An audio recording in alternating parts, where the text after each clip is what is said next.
ಫೈಟ್ಗೆ ಸಿಕ್ತು ಪರಮ ಟ್ವಿಸ್ಟ್. ಸಿದ್ದು ಸಿಎಂಗೆ ಆ ದಿನಗಳ ಪಶ್ಚಾತ್ತಾಪ ಶುರುವಾಗಿದೆ. ಪವರ್ ಫೈಟ್ಗೆ ಸಿಕ್ತು ಪರಮ ಟ್ವಿಸ್ಟ್. ಸಿಎಂ ಸಿದ್ದುಗೆ ಆ ದಿನಗಳ ಪಶ್ಚಾತ್ತಾಪ ಸ್ಟಾರ್ಟ್ ಆಗಿದೆಯಾ? ಆ ಒಂದು ನೋವು, ಆ ಒಂದು ಋಣ. ಸಿದ್ದುಗೆ ಅವಕಾಶ ಸಿಕ್ಕರೆ ಅವರೇ ಆಯ್ಕೆ. ಸಿದ್ದು ಪಶ್ಚಾತ್ತಾಪದ ಪರಮ ರಹಸ್ಯ ಇದು. ಇದು ಅಶ್ವವೇಗ ನ್ಯೂಸ್ ಬಿಗ್ ಎಕ್ಸ್ಕ್ಲೂಸಿವ್ ಸುದ್ದಿ. ಪರಮ ಫೈಟ್ಗೆ ಸಿಕ್ತು ಪರಮ ಟ್ವಿಸ್ಟ್. ಸಿಎಂ ಸಿದ್ದುಗೆ ಆ ದಿನಗಳ ಪಶ್ಚಾತ್ತಾಪ ಶುರುವಾಗಿದೆ.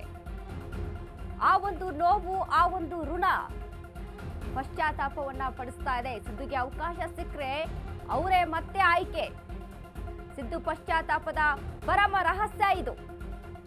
ಇದೀಗ ಅಶ್ವವೇಗ ನ್ಯೂಸ್ನ ಬಿಗ್ ಎಕ್ಸ್ಕ್ಲೂಸಿವ್ ಸುದ್ದಿ. ಪವರ್ ಫೈಟ್ಗೆ ಸಿಕ್ತು ಪರಮ ಟ್ವಿಸ್ಟ್. ಸಿಎಂ ಸಿದ್ದುಗೆ ಆ ಒಂದು ದಿನಗಳು ತುಂಬಾ ಪಶ್ಚಾತ್ತಾಪವನ್ನ ಕೊಡ್ತಾ ಇದೆಯಾ ಅನ್ನುವಂಥ ಒಂದು ಪ್ರಶ್ನೆ ಮೂಡ್ತಾ ಇದೆ. ಆ ಒಂದು ನೋವು, ಆ ಒಂದು ಸಂಕಟ ಸಿದ್ದುಗೆ ಒಂದು ರೀತಿಯಾಗಿ ಪಶ್ಚಾತ್ತಾಪವನ್ನ ತಂದು ಕೊಡ್ತಾ ಇದೆಯಾ? ಆ ಒಂದು ಋಣ ಅನ್ನುವಂಥ ಒಂದು ಪ್ರಶ್ನೆ ಇಲ್ಲಿ ಕಾಡಿಸ್ತಾ ಇದೆ. ಯಾಕಂದ್ರೆ ಸಿದ್ದುಗೆ ಅವಕಾಶ ಸಿಕ್ಕರೆ ಮುಂದೆ ಡಿಸಿಎಂ ಬದಲು ಅವರೇ ಸಿಎಂ ಆಗುವಂಥ ಆಯ್ಕೆ ಕೂಡ ಇದೆ. ಹಾಗಾದ್ರೆ ಸಿದ್ದು ಪಶ್ಚಾತ್ತಾಪದ ಪರಮ ರಹಸ್ಯ ಏನು? ಇದೇ ಅಶ್ವವೇಗ ನ್ಯೂಸ್ನ ಬಿಗ್ ಎಕ್ಸ್ಕ್ಲೂಸಿವ್ ಸುದ್ದಿ ಇದು.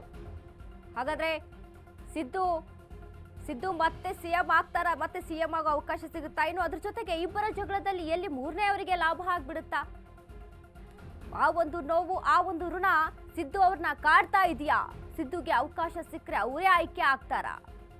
ಒಂದು ವೇಳೆ ಸಿದ್ದು ಒಂದೇನು ಆಯ್ಕೆ ಮಾಡುವಂತ ಅವಕಾಶ ಸಿದ್ದುಗೆ ಸಿಕ್ಕರೆ ಮೂರನೇ ಅವರೇ ಅಲ್ಲಿ ಸಿಎಂ ಆಗುವಂತ ಚಾನ್ಸಸ್ ಇದೆಯಾ? ಸಿದ್ದು ಪಶ್ಚಾತ್ತಾಪದ ಪರಮ ರಹಸ್ಯ ಇದು. ಇದು ಅಶ್ವವೇಗ ನ್ಯೂಸ್ನ ಬಿಗ್ ಎಕ್ಸ್ಕ್ಲೂಸಿವ್ ಸುದ್ದಿ.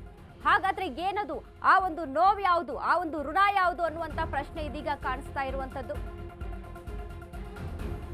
ಅವ್ರು ಬಿಟ್ಟು ಇವ್ರು ಬಿಟ್ಟು ಅವ್ರ್ಯಾರು? ಕಾಂಗ್ರೆಸ್ನಲ್ಲಿ ಈಗ ಬರೀ ಇದರದ್ದೇ ಚರ್ಚೆ ಶುರುವಾಗಿದೆ. ಸಿದ್ದು ಡಿಕೆ ಕಾಳಗದಲ್ಲಿ ಮೂರನೇ ಅವರಿಗೆ ಲಾಭ ಆಗುತ್ತಾ? ದೆಹಲಿಯಲ್ಲಿ ಪರಮೇಶ್ವರ್ ಬೆಂಬಲಿಗರ ದಾಳ ಶುರುವಾಗಿದೆ. ಮತ್ತೆ ಚುರುಕು ಪಡೆದ ದಲಿತ ಸಿಎಂ ಕೂಗು. ದಲಿತ ಸಿಎಂ ಕೂಗಿಗೆ ಮಣೆ ಹಾಕುತ್ತಾ ಹೈಕಮಾಂಡ್. ಇದು ಅಶ್ವವೇಗ ನ್ಯೂಸ್ ಬಿಗ್ ಎಕ್ಸ್ಕ್ಲೂಸಿವ್ ಸುದ್ದಿ ಇದು. ಅವ್ರು ಬಿಟ್ಟು ಇವ್ರು ಬಿಟ್ಟು ಅವ್ರ್ಯಾರು ಅನ್ನೋ ಹಾಗೆ ಎಲ್ಲಿ ಸಿಎಂ ನಡುವೆ ಮೂರನೇ ಅವರಿಗೆ ಲಾಭ ಆಗುತ್ತಾ? ಕಾಂಗ್ರೆಸ್ನಲ್ಲಿ ಈಗ ಬರೀ ಇದರದ್ದೇ ಚರ್ಚೆ ಹೆಚ್ಚಾಗಿದೆ. ಇಬ್ಬರ ನಡುವೆ ಮೂರನೇ ಅವರಿಗೆ ಲಾಭ ಅನ್ನೋ ಹಾಗೆ, ಅವ್ರನ್ನ ಬಿಟ್ಟು ಇವ್ರನ್ನ ಬಿಟ್ಟು ಅವ್ರ್ಯಾರು ಅನ್ನೋ ಹಾಗೆ ಸಿಎಂ ಡಿಸಿಎಂ ಬಿಟ್ಟು ಇದೀಗ ಪರಂಗೆ ಏನಾದ್ರೂ ಅಲ್ಲಿ ಜಾಕ್ಪಾಟ್ ಹೊಡೆಯುತ್ತಾ? ಕಾಂಗ್ರೆಸ್ನಲ್ಲಿ ಈಗ ಬರೀ ಇದರದ್ದೇ ಸುದ್ದಿ. ಒಂದ್ ರೀತಿಯಾಗಿ ಅವ್ರು ಬಿಟ್ಟು ಇವ್ರು ಬಿಟ್ಟು ಅವ್ರ್ಯಾರು ಅನ್ನುವಂತ ಲೆಕ್ಕಾಚಾರ ಶುರುವಾಗಿದೆ. ಕಾಂಗ್ರೆಸ್ನಲ್ಲಿ ಈಗ ಬರೀ ಇದ್ರದ್ದೇ ಚರ್ಚೆ ಶುರುವಾಗಿದೆ. ರಾಜಕಾರಣದಲ್ಲಿ ಹೆಚ್ಚಾಗಿ ಒಂದು ರಾಜಕಾರಣದಲ್ಲಿ ಸುದ್ದಿಯನ್ನ ಎಬ್ಬಿಸಿದಂತ ಒಂದು ಈ ವಿಚಾರ ಏನಂತ ಅಂದ್ರೆ ಕುರ್ಚಿ ಕಾದಾಟದಲ್ಲಿ ಇಬ್ಬರ ನಡುವೆ ಮೂರನೇ ಅವರಿಗೆ ಲಾಭ ಆಗುತ್ತಾ? ಮೂರನೇ ವ್ಯಕ್ತಿಯಲ್ಲಿ ಖರ್ಚಿಪ್ ಹಾಕ್ಬಿಟ್ರ ಅನ್ನುವಂತ ಪ್ರಶ್ನೆ ಕಾಣಿಸ್ತಾ ಇದೆ ಇಲ್ಲಿ. ಯಾಕಂದ್ರೆ ಪರಮೇಶ್ವರ್, ಡಾಕ್ಟರ್ ಜಿ ಪರಮೇಶ್ವರ್ ಅವರ ದಲಿತ ಸಿಎಂ ಕೂಗು ಕೂಡ ಅಲ್ಲಿ ಕೇಳಿ ಬರ್ತಾ ಇದೆ. ಪರಮ ರಹಸ್ಯ ಇದು. ಸಿಎಂ ಹಾಗೂ ಡಿಸಿಎಂ ಮಧ್ಯೆ ಡಾಕ್ಟರ್ ಜಿ ಪರಮೇಶ್ವರ್ ಸಿಎಂ ಪಟ್ಟ ಏರ್ತಾರ?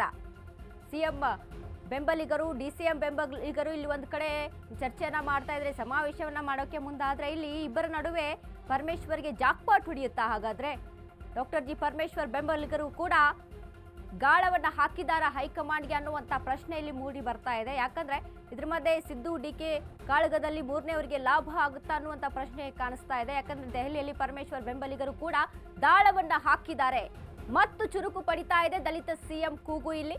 ಹಾಗಾಗಿ ದಲಿತ ಸಿಎಂ ಕೂಗಿಗೆ ಮಣೆ ಹಾಕುತ್ತಾ ಹೈಕಮಾಂಡ್ ಅನ್ನುವಂತಹ ಪ್ರಶ್ನೆ ಕಾಣಿಸ್ತಾ ಇದೆ. ಯಾಕಂದ್ರೆ ಈಗ ನಾವು ಗಮನಿಸಿದ್ವಿ ಇತ್ತೀಚಿನ ದಿನಗಳಲ್ಲಿ ಸಿಎಂ ಕೂಗು ಹೆಚ್ಚಾಗಿ ಕೇಳಿ ಬರ್ತಾ ಇರುವಾಗ, ಕುರ್ಚಿ ಯಾರಿಗೆ ಅನ್ನುವಂತ ಕೂಗು ಕೇಳಿ ಬರ್ತಾ ಇರುವಾಗ ದಲಿತ ಕಾರ್ಡ್ ಕೂಡ ಅಲ್ಲಿ ಪ್ಲೇ ಆಗುತ್ತೆ. ಹೀಗಾಗಿ ಈ ಒಂದು ಲಿಸ್ಟ್ ನಲ್ಲಿ ಯಾರು ಎಚ್.ಸಿ. ಮಹದೇವಪ್ಪ ಆಗಿರ್ಬೋದು ಅಥವಾ ಡಾಕ್ಟರ್ ಜಿ ಪರಮೇಶ್ವರ್ ಆಗಿರ್ಬೋದು, ಇನ್ನಿತರ ಸತೀಶ್ ಜಾರಕಿಹೊಳಿ ಅವರು ಕೂಡ ಇಲ್ಲಿ ಇದ್ರ ಬಗ್ಗೆ ಮಾತನಾಡ್ತಾರೆ. ಹೀಗಿದ್ದಂತಹ ಸಂದರ್ಭದಲ್ಲಿ ಮೂರನೇ ಅವರಿಗೆ ಲಾಭ ಆಗುತ್ತಾ, ಪರಮೇಶ್ವರ್ ಏನಾದ್ರೂ ಇಲ್ಲಿ ಜಾಕ್ ಪಾಟ್ ಅನ್ನ ಹೊಡೆದುಕೊಳ್ತಾರ ಅನ್ನುವಂಥ ಪ್ರಶ್ನೆ ಒಂದ್ ಕಡೆ ಕಾಣಿಸ್ತಾ ಇದೆ.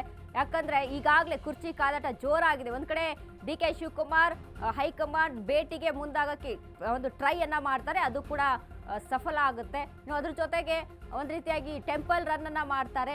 ಟೆಂಪಲ್ ರನ್ ಕೂಡ ಇಲ್ಲಿ ವರ್ಕೌಟ್ ಆಗಲ್ವಾ, ಯಾವ ದೇವರು ಕೈ ಹಿಡಿಲಿಲ್ವಾ DK ಶಿವಕುಮಾರ್ನ ಅನ್ನುವಂಥ ಪ್ರಶ್ನೆ ಇನ್ನೊಂದ್ ಕಡೆ ಕಾಣಿಸ್ತಾ ಇದೆ. ಮತ್ತೊಂದ್ ಕಡೆ ಸಿದ್ದರಾಮಯ್ಯ ಬೆಂಬಲಿಗರು ಕೂಡ ಒಂದು ಮೈಸೂರಿನಲ್ಲಿ ಸಮಾವೇಶ ಮಾಡಿಸೋಕೆ ರೆಡಿ ಆಗಿರುವಂತದ್ದು.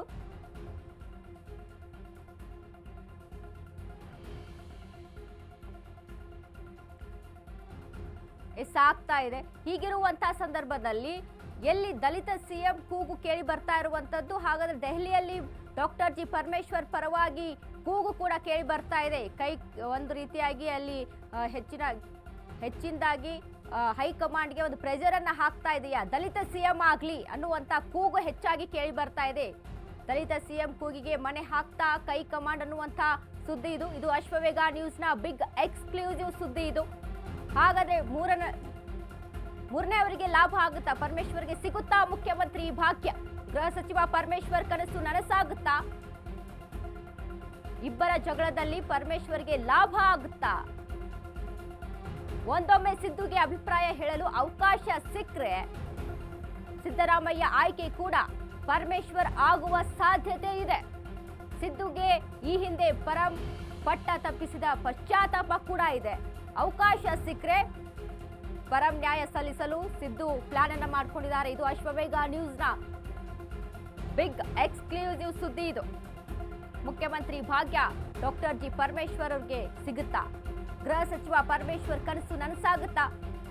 ಇದರಲ್ಲಿ ಮೂರನೇ ವ್ಯಕ್ತಿ ಪರಮೇಶ್ವರ್ ಎಲ್ಲಿ ಜಾಕ್ಪಾಟ್ ಅನ್ನ ಹೊಡೆದುಕೊಳ್ತಾರ? ಇಬ್ಬರ ಜಗಳದಲ್ಲಿ ಪರಮೇಶ್ವರ್ಗೆ ಲಾಭ ಆಗುತ್ತಾ ಅನ್ನುವಂತ ಪ್ರಶ್ನೆ ಕೇಳಿ ಬರ್ತಾ ಇದೆ. ಯಾಕಂದ್ರೆ ಸಿದ್ದರಾಮಯ್ಯ ಅವ್ರಿಗೂ ಕೂಡ ಈ ಕುರಿತಾಗಿ ಈ ಹಿಂದೆ ಕೂಡ ಡಾಕ್ಟರ್ ಜಿ ಪರಮೇಶ್ವರ್ಗೆ ಪಟ್ಟವನ್ನ ತಪ್ಪಿಸಿದಂತ ಒಂದು ಪಶ್ಚಾತ್ತಾಪ ಇದೆ. ಹಾಗಾಗಿ ಸಿದ್ದುಗೆ ಕೂಡ ಏನಾದ್ರೂ ಆಯ್ಕೆ ಸಿಕ್ಕರೆ ಸಿದ್ದರಾಮಯ್ಯ ಆಯ್ಕೆ ಕೂಡ ಡಾಕ್ಟರ್ ಪರಮೇಶ್ವರ್ ಅವ್ರದ್ದೇ ಆಗಿರುತ್ತಾ? ಹಾಗಾದ್ರೆ ಈ ರೀತಿ ಒಂದು ವೇಳೆ ಆದ್ರೆ DK ಶಿವಕುಮಾರ್ ಅವರ ಮುಂದಿನ ನಡೆ ಏನಾಗಿರುತ್ತೆ? ಯಾಕಂದ್ರೆ ಈಗ ಹೈಕಮಾಂಡ್ ತುಂಬಾ ಒಂದು ಚರ್ಚೆಯನ್ನ ಮಾಡ್ತಾ ಇದೆ, ಯಾರಿಗೆ ಸಿಎಂ ಪಟ್ಟ ಒದಗಿಸ್ಬೇಕು ಅಂತ. ಇದ್ರ ಬಗ್ಗೆ ಹೈಕಮಾಂಡ್ ನಿರ್ಧಾರವನ್ನ ತೆಗೆದುಕೊಳ್ಳೋದ್ರಲ್ಲಿ ತುಂಬಾ ಹಿಂದೇಟನ್ನ ಹಾಕ್ತಾ ಇದೆ. ಇಬ್ಬರ ನಡುವೆ ಮೂರನೇವರಿಗೆ ಲಾಭ ಆದ್ನಾಗೆ ಸಿಎಂ DCM ಮಧ್ಯೆ ಗೃಹ ಸಚಿವರಿಗೆ ಲಾಭ ಆಗ್ಬಿಡುತ್ತಾ ಹಾಗಾದ್ರೆ ಇಲ್ಲಿ ಅನ್ನುವಂತ ಪ್ರಶ್ನೆ ಒಂದ್ ಕಡೆ ಮೂಡ್ತಾ ಇದೆ. ಯಾಕಂದ್ರೆ ಈಗಾಗಲೇ ಒಂದು ರೀತಿಯಾಗಿ ಅಂತ ಒಂದು ಸಮಾವೇಶದಲ್ಲಿ ಕೂಡ ನಡೆಸೋಕೆ ಮುಂದಾಗಿರುವಂತದ್ದು ಸಿದ್ದುದು. ಅದ್ರ ಜೊತೆಗೆ DCM ಬೆಂಬಲಿಗರು ಕೂಡ ಹೈಕಮಾಂಡ್ಗೆ ಒಂದು ಗಾಳವನ್ನ ಹಾಕ್ತಾ ಇದ್ದಾರೆ. ಅದ್ರ ಜೊತೆಗೆ ದೆಹಲಿಯಲ್ಲಿ ಡಾಕ್ಟರ್ ಜಿ ಪರಮೇಶ್ವರ್ ಪರವಾಗಿ ಕೂಡ ಕೂಗು ಕೇಳಿ ಬರ್ತಾ ಇರುವಂತದ್ದು. ಹೀಗಾಗಿದ್ರಿಂದ ಡಾಕ್ಟರ್ ಜಿ ಪರಮೇಶ್ವರ್ ಏನಾದ್ರು ದಲಿತ ಕಾರ್ಡ್ ಅಲ್ಲಿ ಪ್ಲೇ ಆಗುತ್ತಾ? ಹಾಗಾದ್ರೆ ದಲಿತ ಸಿಎಂ ಆಗಿ ಡಾಕ್ಟರ್ ಜಿ ಪರಮೇಶ್ವರ್ಗೆ ಸಿಎಂ ಪಟ್ಟ ಸಿಗುತ್ತಾ ಅನ್ನುವಂತ ಪ್ರಶ್ನೆ ಒಂದ್ ಕಡೆ ಕಾಣಿಸ್ತಾ ಇದೆ. ಯಾಕಂದ್ರೆ ಈಗಾಗಲೇ ನಾವು ನೋಡಿದ್ವಿ, ಈ ಹಿಂದೆ ಕೂಡ ಯತೀಂದ್ರ ಕೂಡ ಒಂದು ಹೇಳಿಕೆಯನ್ನ ಕೊಡ್ತಾರೆ. ರಾಮದುರ್ಗದಲ್ಲಿ ನಡೆದಂತ ಒಂದು ಸಮಾರಂಭದಲ್ಲಿ ಡಾಕ್ಟರ್ ಜಿ ಪರಮೇಶ್ವರ್ ಅವರ ಕುರಿತಾಗಿ ಆಗಿರ್ಬೋದು, ಇನ್ನು ಸತೀಶ್ ಜಾರಕಿಹೊಳಿ ಕುರಿತಾಗಿ ಆಗಿರ್ಬೋದು ಒಂದಿಷ್ಟು ಮಾತುಗಳನ್ನ ಹೇಳ್ತಾರೆ. ಎಲ್ಲರ ನಡುವೆ ಒಂದು ರೀತಿಯಾಗಿ ಡಾಕ್ಟರ್ ಜಿ ಪರಮೇಶ್ವರ್, ಗೃಹ ಸಚಿವರಾದಂಥ ಡಾಕ್ಟರ್ ಜಿ ಪರಮೇಶ್ವರ್ ಇದನ್ನ ಜಾಕ್ಪಾಟ್ ಹೊಡೆದುಕೊಳ್ತಾರ ಅನ್ನುವಂಥ ಅನುಮಾನ ಒಂದ್ ಕಡೆ ಹೆಚ್ಚಾಗಿ ಕಾಣಿಸ್ತಾ ಇದೆ. ಅವಕಾಶ ಸಿಕ್ಕರೆ ಪರಂಪರಾ ನ್ಯಾಯ ಒದಗಿಸುವಂತ ಕೆಲಸವನ್ನ ಸಿಎಂ ಕೂಡ ಮಾಡ್ತಾರೆ ಅನ್ನುವಂಥದ್ದು ಇಲ್ಲಿ ಕಾಣ ಸಿಗ್ತಾ ಇದೆ.